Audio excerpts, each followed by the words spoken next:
Well, good evening, folks, and welcome back to the farm. It's kind of a muggy, hazy evening here on the farm, and I might have screwed up.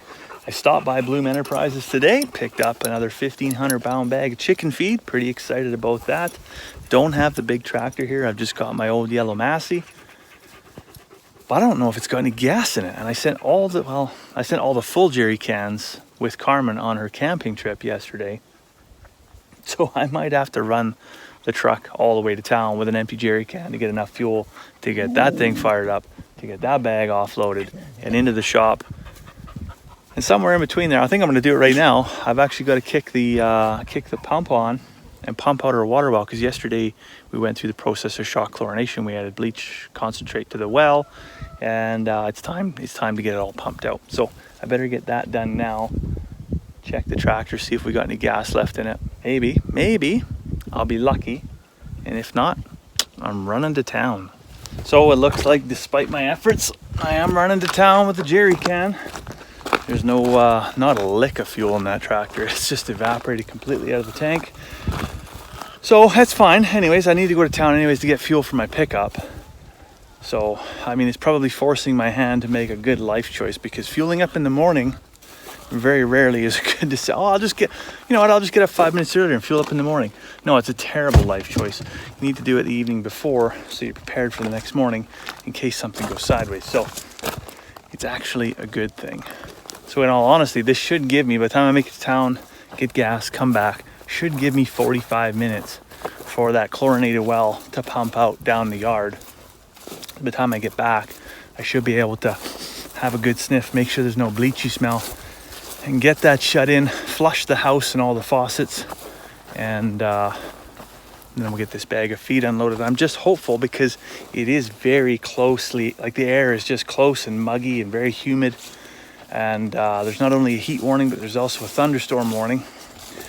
I'm hoping I can get this bag, get to town, get gas, come back, get the bag unloaded before we get some massive downpour of rain. I wouldn't turn down the rain by any means.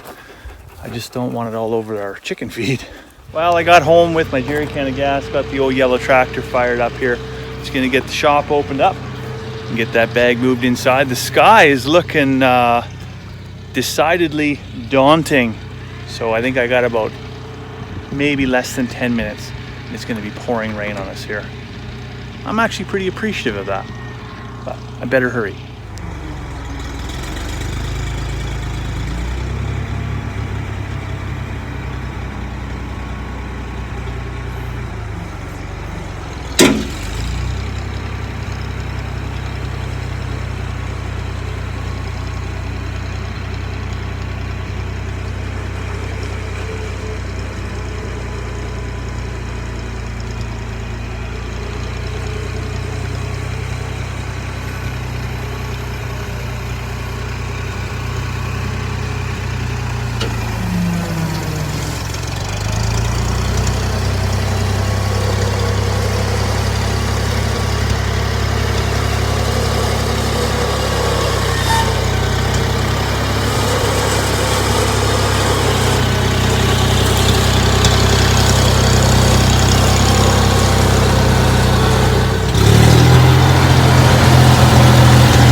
Well, good news. The old girl did what it was supposed to do and got that big old bag unloaded. 1,500 pounds is pretty much where she taps out, right? So that's as big a bag as we want to get when we just have the little tractor here.